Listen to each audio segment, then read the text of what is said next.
welcome to the Audible, presented by Trader Joe's. I'm Ralph Russo from The Athletic, and both Stu and Bruce are gone.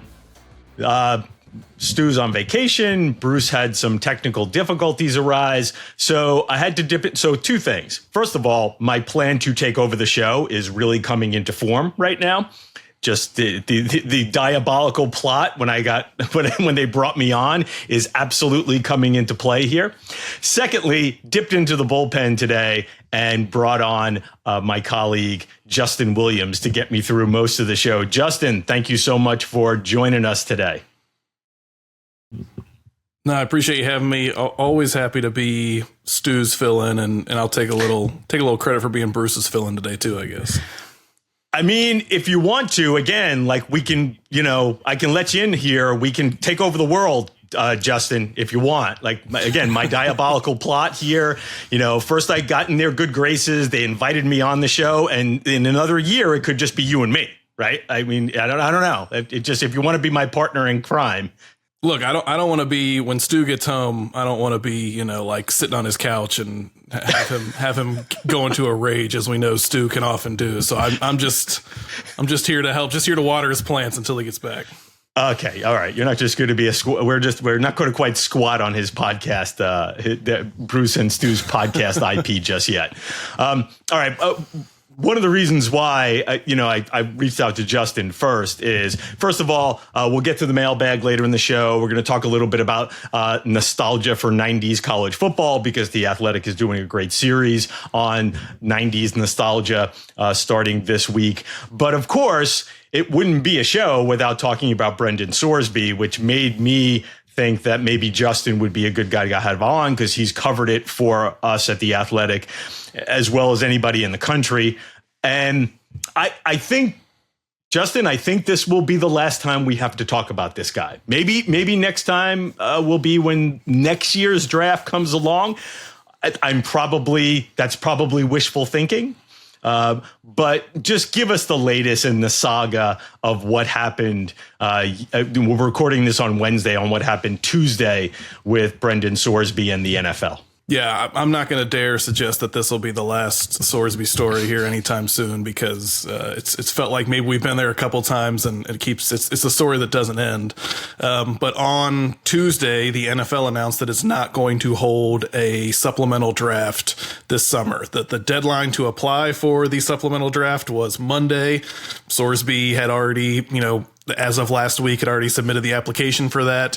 It was not a guarantee, but I think a lot of people just assumed a foregone conclusion that he would, there would be a supplemental draft and he would be available. He was ineligible for college football, which is kind of the stipulation for the supplemental draft.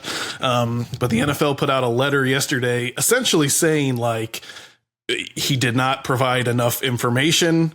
He did it too close to the deadline, which I thought was kind of an interesting explanation. And, basically kind of just said that he didn't show, remorse or take, enough blame for, essentially the gambling violations that had made him ineligible in college.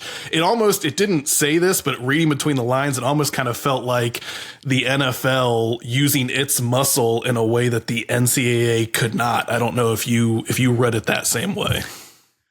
I did. I thought it really eviscerated him to basically say, listen, if you think you're going to use us to escape punishment for what you did, that's not what we're here for. That's not what our draft is. Our supplemental draft is here for. The NFL actually has collectively bargained rules that generally hold up under legal scrutiny, though that might get challenged too. So it can, as you said, flex its muscle a little bit.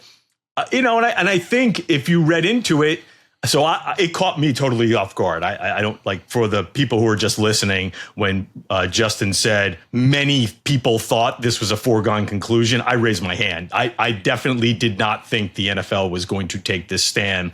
So I got that one way, way wrong. But I think the NFL made some interesting points, not just flexing its muscle, but it's like, hey, you're a gambling addict. What you did is really big deal to us and our league. We suspend people for that too. And you're just 3 days before the deadline going to waltz in and say like, yeah, I'm good now. like, don't worry about that whole gambling addiction thing. We're fine. Can you let me in your league? So, yeah, again, caught me off guard, Justin. But I also found that their reasoning was, pretty sound. Yeah, I mean, it essentially said that they didn't have, the letter mentioned it didn't have access to the NCAA's investigation material, them essentially saying we didn't have a full investigation into your gambling history, that NFL teams who might be drafting you didn't have enough time to fully vet kind of your background and what that would mean. And so, yeah, the upshot is there is no supplemental draft. So Brendan Sorsby will not be available for that this summer. He cannot sign as a free agent in the NFL. The rule is you cannot sign as a free agent until you've not been drafted in whatever draft you have available. So they basically said like you will be available to, apply for, pursue the 2027 NFL draft. It even kind of used a little bit of cagey language in there saying like, there are no guarantees here, but if you want to pursue the 2027 NFL draft, you can do that. It should be noted that Sorsby's lawyer, Jeffrey Kessler, a very powerful lawyer, basically said that Sorsby would kind of take this up with the NFL Players Association, which is obviously the players' side of the collective bargaining agreement. I'm not sure the specifics, but I believe Kessler has represented the NFL PA at some point in the past as well. And it's interesting because technically Sorsby is not part of the NFL Players Association because he's not part of the NFL yet. So I'm not sure how that will, I think we're still kind of waiting to see what the NFLPA's response will be. But yeah, just another, we don't need to rehash every step of this, but you're looking at a situation where Sorsby's deemed ineligible by the NCAA, sues the NCAA, is, granted a temporary injunction to play college football, huge public backlash. He decides I'm going to pursue the NFL supplemental draft, and the NFL says we're not holding the supplemental draft. We're sorry, you're not going to be available. All in the span of, a couple of months here. And really, the last 2 weeks, this all ramped up, especially. So let's put a bow on this, Justin. Is there any way he could possibly retreat and try to get back into college, or explain why he can't, or why it seems highly, highly unlikely? I should never say can't, right? You should never rule anything out. But if you can explain, like, what are the possible ramifications, if any, on him turning around and sort of targeting the Big 12, which essentially trumped him and kept him out and caused made it hard for him to come back to college, even despite the ruling he got in Texas. What were there any possible machinations left with Sorsby, Texas Tech, the Big 12? Yeah, I would say it seems highly unlikely Brendan Sorsby will play college football this fall. He dismissed the lawsuit, which was in Texas state court, that essentially gave him the injunction. That's what made him ineligible in college again and allowed him to apply for the NFL supplemental draft. It was dismissed with prejudice, which, I'm not a legal scholar, but as I understand it, means you can't just say like, oh, just kidding, let's go back to that. So I'm sure there is some legal wiggle room there, but it's not as if he can just kind of reinstate that lawsuit and then be eligible to play. And Texas Tech made it pretty clear, the long Cody Campbell statement, the Texas Tech booster and Board of Regents that came out, I guess last week at this point, said he will not, Brendan Sorsby will not be playing football for Texas Tech this fall. So I don't think there's any sense that he can kind of, basically do a do-over and go back to that. Whether he pursues a legal challenge against the NFL or against the Big 12, because that Big 12 lawsuit is still kind of hanging out there and not dismissed. Whether something happens with that, we'll see. Regardless, it seems very unlikely, though, that he will be playing college football and obviously now NFL football in any capacity this fall. But as you said, this has kind of been a wild twist and turn case, so I'm not going to speak in absolutes here. Okay. Yeah. First of all, I think we're all qualified as amateur legal scholars at this point. Yeah. It's so right. Like you and I were texting back and forth last night because you had talked to some folks. And if he were to pursue some more legal challenges, more lawsuits, it might be for damages, from the Big 12 or the NFL or something like that, as opposed to, hey, let me back in. If you go back to that, the letter from Jeffrey Kessler and from the Texas Attorney General that kind of sparked one of the most recent fallouts with all this. It was all about an antitrust kind of collusion argument against the Big 12. Does that then get reignited somehow? I don't know. I'd be curious. It seems like at some point, it might be in Brendan Sorsby's best interest to just kind of lay low and pursue the 2027 NFL draft. Again, it seems like he's been getting a lot of advice from people. I don't want to just kind of join that chorus, but don't you think there's even a possibility, I think, that he could either stay enrolled at Texas Tech, and even if he couldn't necessarily work out or practice with the team, I think he could still work out and practice at Texas Tech. To me, it just seems like, all right, lay low, work on yourself, football wise and otherwise, and try and get ready for 2027. But at least thus far, that hasn't kind of been the path that it seems like he's taken.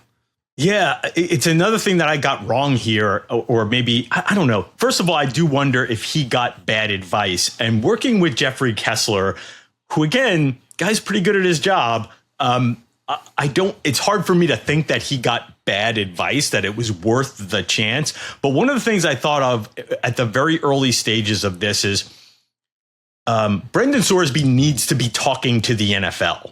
As much as he is trying to get back into college football, his messaging needs to be heard by the NFL, because in the long run, that's the place where his real value is, right? He needs to be able to tell the NFL, hey, man, I'm good. You don't have to worry about this stuff, whether it's 2026 or 2027. You're going to get a guy who is on the up and up when it comes to this gambling stuff. And wherever you think I should be drafted, don't hold this against me. And clearly the NFL did not see it that way. So I do wonder if he got some advice or he made some decisions that in the retrospect, really undercut him because it didn't look like he was being contrite, and he wasn't truly worried about what really matters, which is, hey man, I got to get this thing in line so the NFL eventually lets me in. So yeah, I find myself wondering if he did get maybe some bad advice, though that is, I'm looking at that with 2020 hindsight, Justin. Yeah, I think either way, coming into this season, let's say 2 months ago, college football fans probably knew the name Brendan Sorsby. He was a big transfer. Maybe some NFL people who were kind of looking ahead knew Brendan Sorsby. He was not a household name among sports fans. He wasn't Arch Manning or something like that. He is now. And, everyone knows Brendan Sorsby's name for all the wrong reasons. And so instead of having this season where he's going to try to establish himself and become a first round NFL draft pick, now he has this narrative that he has to change. And so I'm kind of interested to see how he navigates, the next 6 months or so or whatever, the next year leading up to the 2027 NFL draft. For his sake, I know Brendan a little bit. I do think he's a good kid. I hope that things kind of get straightened out and he has a chance to overcome that narrative. But it's just, the past couple months are obviously not at all what he expected. And so I think the next, year of his life is going to be really interesting to see how he navigates and potentially changes this. Yeah. The only last thing I would say is, listen, he made about $1 million from Tech. He probably made about $1 million from Cincinnati, give or take over 2 years. He eventually will get a chance to play in the NFL. So, he messed up. He's not going to jail, I don't think. I think he'll be okay, but these are the consequences for messing up. Let me pivot to Michigan. We don't do a ton of basketball, so I want to look at the Dusty May leaving Michigan after winning a national championship. By the way, this is the second time in the last 3 years that Michigan's won a major national championship and had their coach head to the professional league after Jim Harbaugh did it under somewhat different circumstances. But I kind of want to look at the May thing a little bit through the lens of college football. But Justin, I cover some college basketball. You probably cover more than I do, even though we're kind of football first here at The Athletic. And we both had a chance to be around May during the NCAA run. I was with Michigan in where was I? Buffalo, where they started. And I think you were with him during the next 2 rounds, including the Final Four. And so he's leaving Michigan to go to the Dallas Mavs. I didn't feel like the timing was a little surprising, but even from being around it a little and not being entrenched as a basketball reporter, when all the stuff was going on with Tommy Lloyd, possibly leaving Arizona for North Carolina, I should really say the North Carolina job opening and May's name among other high profile coaches coming up for that. What you did start hearing a fair amount of with May was, if he's going to leave, it's going to be for the NBA. And by the way, at some point, he's going to leave for the NBA. So I wasn't shocked about this. But what was your read, and were you at all surprised that he pulled the trigger this year? Yeah, I mean, definitely surprised by the timing, like you said. And certainly anytime you have a coach who is at the top of the sport, won the championship and is moving on, that's a big deal. I do agree with you, though, that like there are these coaches, whether it's in basketball, I feel like Ryan Day is like this in college football, right? Where these guys who people just kind of assume at some point they're going to make the jump and go to the NFL because it matches with their personality. You know, Dusty May is, you know, he loves kind of the intricacies of hoops and, you know, that idea of, hey, you don't have to worry about recruiting and fundraising and all the stuff that college coaches have to do at the NBA level. You know, CJ Moore wrote a really good piece for us this week, kind of about that personality of May, him going to the NBA. And then CJ wrote a great piece where he literally walked out of the arena after the national championship game with May back to his hotel. And part of that piece, you know, these are things you look back in retrospect, was like May was on his phone the whole way back. His coaches are celebrating, they're walking back. May's texting recruits. And this idea that like he couldn't shut it off. He couldn't let it go. He almost couldn't be happy with winning a national championship. So in that regard, yeah, okay, I can see how you get to go coach Cooper Flagg, you get to go to the NBA and leave some of the college nonsense behind. I don't, though, view it, and maybe I'll be wrong in retrospect, I don't view it as an indictment of college sports. I think we've seen this come up the past couple of years in football and basketball, which is like the coaches are either retiring or they're trying to move on and get away from college sports because there's no guardrails and there's no rules. We're only a couple years removed from Danny Hurley turning down, you know, LeBron James and the Lakers to stay at UConn. So I do think part of it is just situational and personality. You know, what's interesting about May is, and you probably saw this, you know, when you were with him in the tournament, I certainly saw it the last couple of weeks. He was one of those coaches that just got it. The way he talked about recruiting and the portal and NIL, he didn't tiptoe around it. He didn't try and pretend it was something it wasn't. He was very upfront, like, this is how I handle it. This is kind of the new world of college sports. Even if I don't like it, you know, I've totally kind of embraced it. And so in that sense, I think it's disappointing for college sports because you're losing kind of a very talented, but also very refreshing, clear-eyed voice, someone that could have been kind of the face of college basketball. And he's deciding, I'd rather go to the NBA. So in that sense, that's a blow for college basketball, but you're also, you know, John Shire at Duke apparently, you know, was of interest for this job with the Mavs, and he decided to stay at Duke. And I think you can point to other examples of, you know, certain guys are going to want to stay in college, certain guys are going to move on. I'm a little hesitant just yet to say like this is an indictment on college sports. So the last thing I wanted to touch on with this, so we've seen some back and forth movement over the last couple of years. Now, Mike Malone is the most obvious one going to North Carolina, but there have been some high profile assistants. Florida State hired an NBA assistant. BYU Kevin Young was an NBA assistant. Butler, even though Ronald Norred is a former Butler player, was most recently an NBA assistant. And I do find myself wondering if we're at a point now where strategically in basketball, like the game is similar enough to the NBA and college where somebody looks at a guy like May and says, oh yeah, your X's and O's, the way you see the game, that translates fine here. You will, don't worry about the rest of the stuff. Like the way the game is played works here. And I wonder if that is going to happen in the NFL more with college. It just still seems like there's a firewall between the NFL and college, maybe because college coaches and college football coaches are still sort of intertwined with running this operation, and it's not as much an X's and O's thing. But, again, as more of a basketball guy, it does seem like the X's and O's translate a little more seamlessly from college to the NBA. Yeah, no, I think that's a good point. And you're right. There probably are some more examples of, even if it's at the assistant level, a little bit more free flowing between the two leagues. The other thing I was thinking of, this is pure speculation. And it's very possible if we called up Dusty right now, he would say, no, that didn't factor at all. He's at Michigan. Michigan basketball, they just won a national championship. Michigan basketball is a huge deal. It's never going to be as big of a deal as Michigan football. I do think it's interesting that John Shire decided to stay at Duke, a basketball school. He apparently was in the mix for this as well, based on some reporting. That part kind of jumped out at me. Again, maybe that didn't factor in. I don't know. The other thing, though, that's interesting is Dusty May he's cashing in, when his stock is at an all-time high, right? Like, say this doesn't work out. He doesn't like it. It doesn't work out at the NBA level 3, 4, 5 years from now. He can have any job he probably wants if he wants to come back to college basketball. He's 49 years old. I think he has a lot of his career ahead of him. So that was the other. Maybe it was just like Cooper Flag. I just won a title.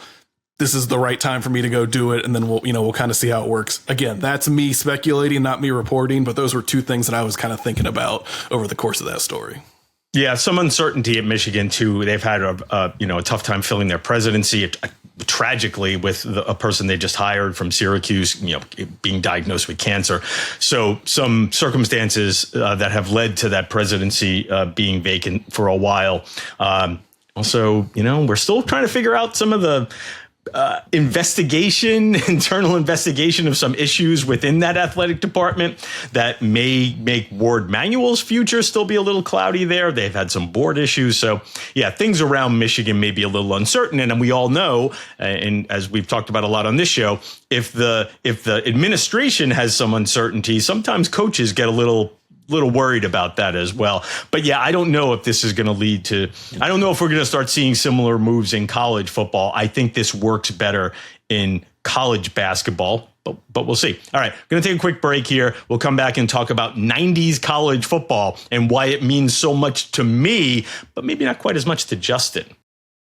And we're back here on the Audible, presented by Trader Joe's. Just Ralph Russo this week and Justin Williams, my colleague from The Athletic, pinch hitting for Stu and Bruce. They will be back eventually. I don't know. Maybe I'll let them back. I haven't quite decided. The other thing that's getting rolled out this week, as we hit sort of peak off-season content, is The Athletic is doing a series of stories. I have one that comes out a little later. Actually, I'm not really sure when mine's going to publish, and I'm not going to tease it now. I don't know if you've been involved in this, Justin, but a series of stories about reminiscing about 90s college football, right? Sparked by the last time the U.S. Hosted a World Cup, which was 1994. And Joe Rexrode wrote a great piece on 90 reasons why we miss the 90s.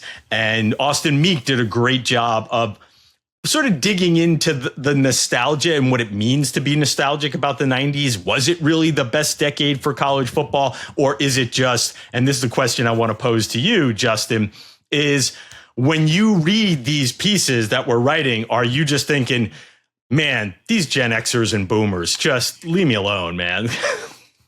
There was a little bit of that. So I'm born in 1989. I just, make the cutoff to kind of be a child of the 90s. But it has been interesting to read because there are aspects of 90s college football that I definitely remember. I was looking through Stu's list of top teams, and I think we're going to discuss. And certainly some of those later 90s teams, I remember watching those guys in college.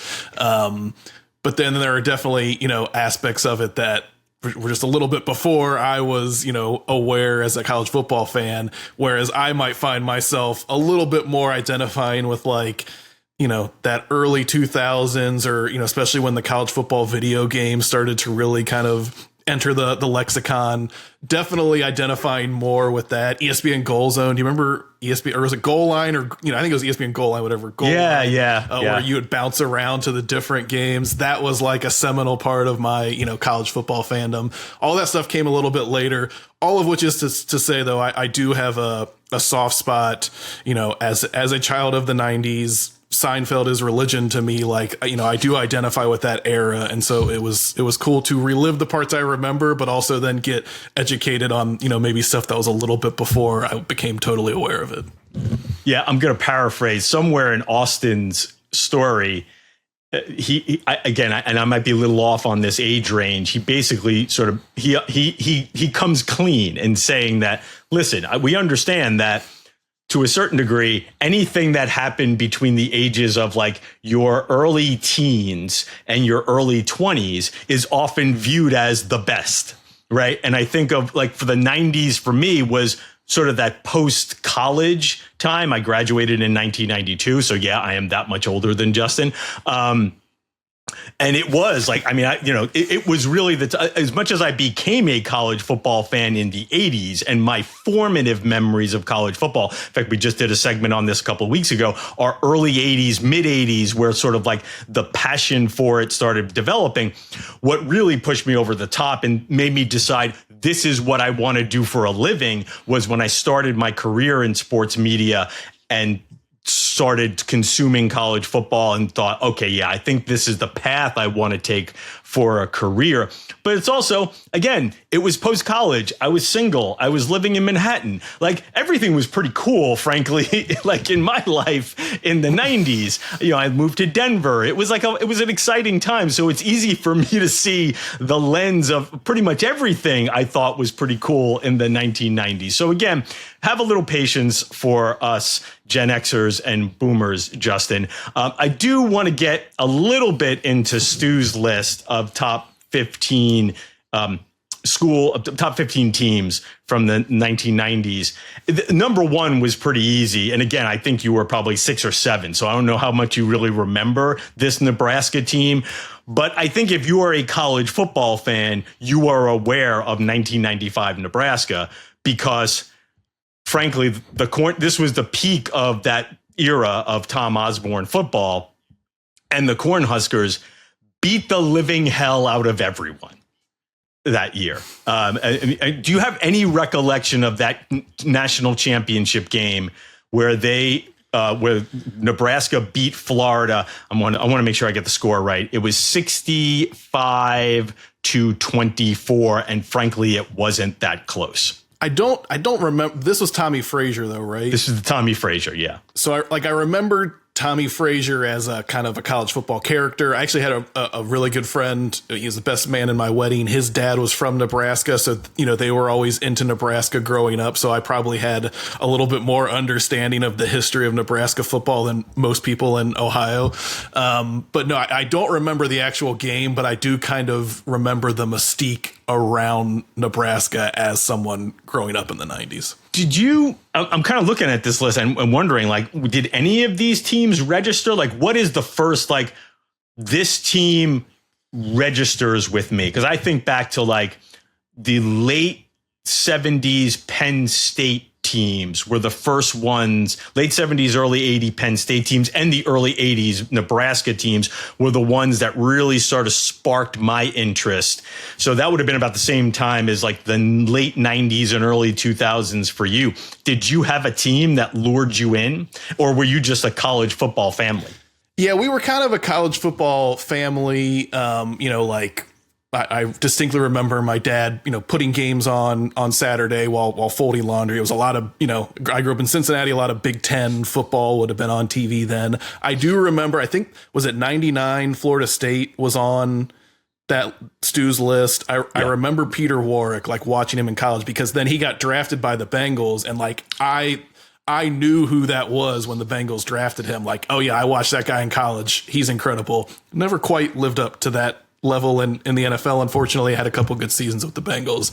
But like, I remember Peter Warwick in college. I remember for some reason I think it was in 98, the Andy Katzenmoyer Sports Illustrated cover He had been there for a few years, but like I remember him being on the cover, that Sports Illustrated being at our house. I remember, Ron Dane and Drew Brees and some of these guys, playing in the 90s. I'm trying to think though, like the first team that would have really stuck with me, and not that I had a special relationship to that Florida State 99 team, but I remember that. I certainly remember, when was the Miami Ohio State championship? Was that 2001? That was 2002 championship game, if I remember correctly. I always get 2002 or 2001 confused on that one. So I think it was the 2002 championship game with Claret, that game that went, amazing game that went into overtime. Right. So that would, I had family who were big Ohio State fans, so that would have been a little bit later, but registered. But certainly my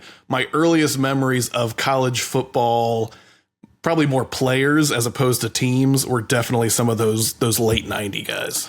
Yeah. And just to clarify, yes, it was the Miami Ohio State game where Ohio State upset Miami. That great Miami team went to overtime. That was the 02 season, 03 championship. I love the Katzenmoyer reference, though, because it is similar to I was, again, telling the story on our previous episode about Kelvin Bryant.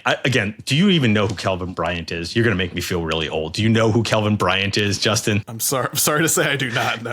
Gosh darn it. Okay. So Kelvin Bryant was a running back in the early 80s with North Carolina. He went to the USFL and had a big career there, and then ended up in the NFL sort of at the tail, like the back end of his NFL career, which was good, but not great.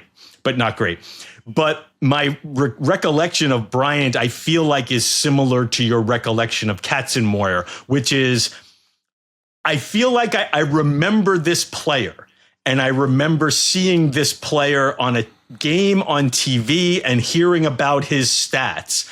I don't have a full-blown memory of this player, and I don't know why it's really important to me that I remembered this player and that moment. But boy, I do. So that's what sounds like with Katzenmoyer and that cover of Sports Illustrated, which was iconic. And it's one of those things that, I'm sure, I don't know why I remember this so well, but boy, I remember that a lot. Yeah, definitely. That's one of those that, for whatever reason, core memory. And so it was definitely interesting to see peaks of that. Again, even on that list, I think John Copeland was on one of the Alabama teams. Yes. That Stu referenced on that list. 1992 John Alabama. Copeland played with the Bengals. Yeah, so I don't remember him in Alabama, but I remember John Copeland playing on the Bengals probably, sometime the next few years after that. And so it was kind of cool to go back and see some of these names, even if I don't remember exactly their place on this list. I do I'm aware of them. And so that part has been fun of this series so far. Yeah, and the 1999 Florida State team, not only were they the first wire-to-wire national champion, they were number one to start the year in the AP poll and number one to end the year, and never fell away from number one. That had never happened before, undefeated. But the championship game, the BCS championship game, the Noles played against Michael Vick and Virginia Tech, even though the game was somewhat lopsided by the end of the game. I imagine is another thing that probably is somewhat embedded into almost anybody's memory, even somebody who was maybe young at the time, because not only was Peter Warwick amazing, but Michael Vick, of course, was Michael Vick. It was if you didn't know who Michael Vick was then, and I have visions of him running down the sideline, I believe in Morgantown. Again, one of my iconic memories. I think it was Morgantown, not Lane Stadium, where he had that long run against West Virginia. But yeah, that performance against Florida State was sort of turned Michael Vick into a legend. Yeah, definitely the grainy maroon blur of Michael Vick just making defenders look foolish is again, whether it's I've recreated it in my mind or I'm actually remembering it in my mind, it is kind of something that I can see. All right, folks. So please go to The Athletic. We're going to be dumping a lot of 90s college football content over the next, couple of weeks, I think. I think until the World Cup ends. And again, like I said, I do have a story. You don't have to tell me what it is if you don't want to reveal it. I have one, and I don't want to necessarily tease it on here. But are you enlisted to write something on the on this series? I'm actually working something. We're going to do some basketball ones too, 90s college hoops. And so I'm working on something on that. I think those are going to start rolling out here pretty soon. So, and that's been, that was honestly, I was probably a bigger college basketball fan growing up in Cincinnati, Huggins era Bearcats and things like that would make a little more sense. But so that's been fun too, to kind of go back. It's funny you mention, to go back to the Dusty May conversation, doing some research on this was the fact that as the Knicks were winning the championship this year, reminded that Rick Pitino left the Knicks to coach Kentucky, basketball, which just seems something that would probably never happen, right, in today's kind of sports landscape, but just shows again like how it feels so long ago in some ways, and maybe that's because of things like that. Yeah. Some of those Cincinnati teams were also high on my college basketball list, Nick Van Exel and whatnot. Those, yeah. So those were fun teams for me as well. All right, Justin, listen, I very much appreciate you filling in, pinch hitting for Stu and Bruce today. Thanks for keeping us on top of all the Sorsby stuff. You've done an amazing job of covering that story, which seems to never end. And again, you're always welcome on this show. And if you have any desire to join my diabolical plot to take it over, just let me know and I'll see what we can do. Always appreciate the opportunity to be a part of your little coup here. We'll be back in a second with the mailbag. And we're back here on the Audible. As we mentioned a couple of times, Stu and Bruce not here today, but the mailbag goes on. And helping me with the mailbag this week is Michael Beller, who, other than being like Grand Poobah and overseer of the show, what is your official title here on our show, other than again like Grandmaster, the person who like runs the show here? Yeah, we can go Grand Poobah if you want, Ralph. But yeah, I like that. I guess I am the executive producer of the Audible and of the Athletic Football Show. Okay, right. So you do like a really good show, and then you handle us as well and try it. And also, actually, yeah. I should say this. Michael's involvement in our show has definitely lifted it, made it a lot more professional. Among, obviously the great work from our producer, Matt Schiltz. We're doing some we're in some transition period here. So Beller is stepping in here to help me get through the show by myself, because I thought to myself, I think I can do the mailbag solo, and then realized, yeah, that might be weird. So I need a little help here. So just tee me up for some of these mailbag questions and let's see how I do. And again, as I'm trying to take over the show, this may be a trial, right? We'll see if we really need Stu and Bruce. I'm now the holder of the Trader Joe's gift cards. It's also true. As far as I'm concerned. That's good. It's a good point. All right, it's very crucial. Dean Sullivan has the first. Yeah, right. Dean Sullivan. First question here. He says, back in the day, Penn State was known as linebacker U because they developed so many great players at that position.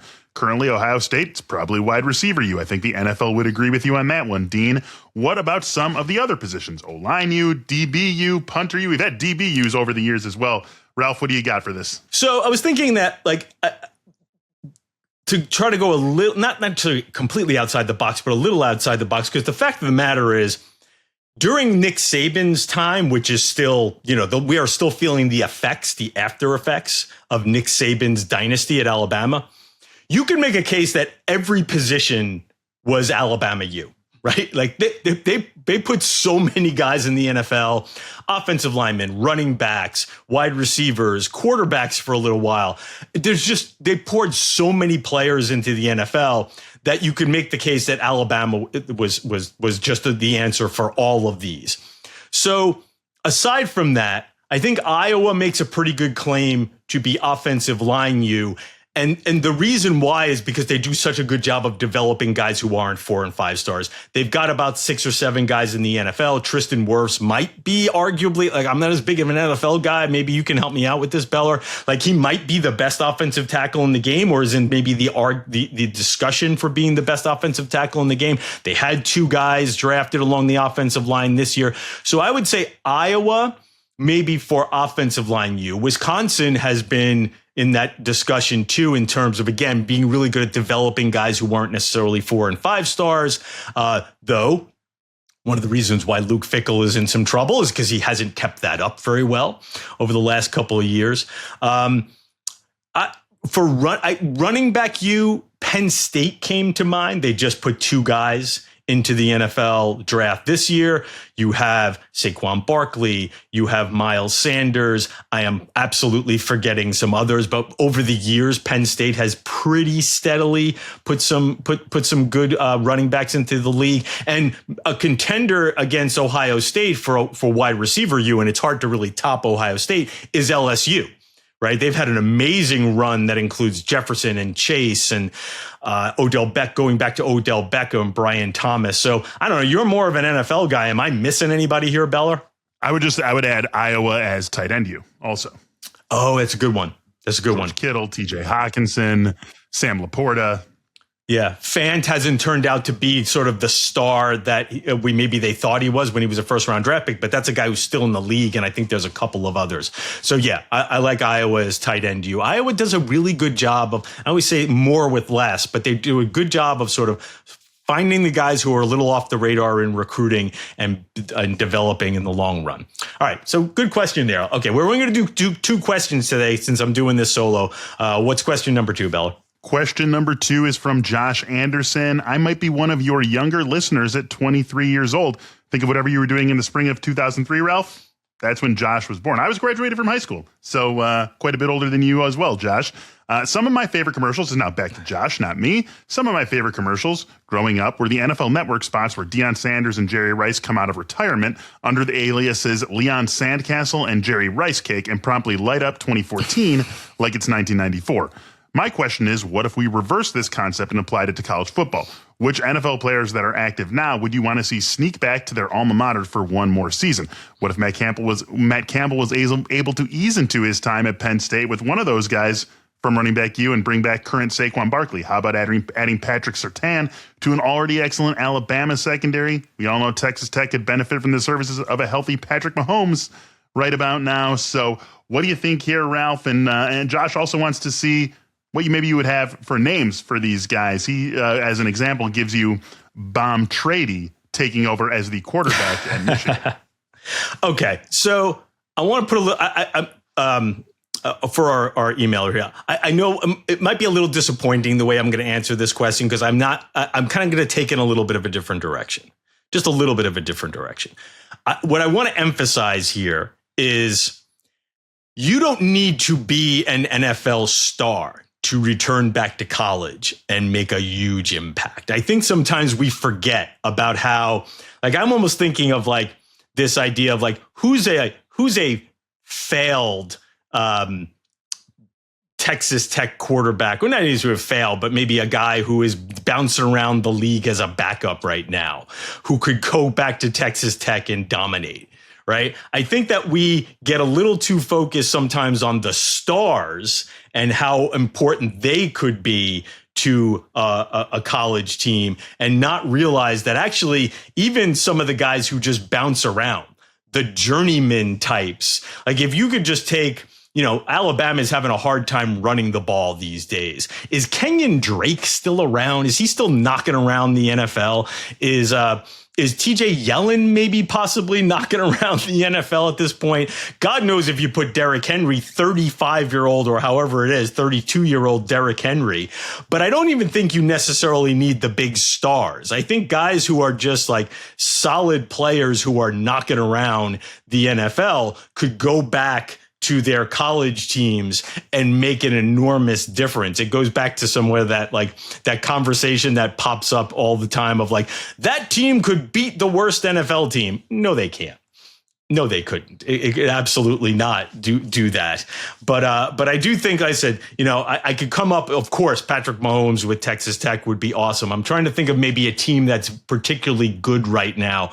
Wouldn't it help to have George Kittle back at Iowa right now? Iowa's got a pretty good team. They're not quite as loaded at tight end, though I think they might have another one of these guys in the pipeline.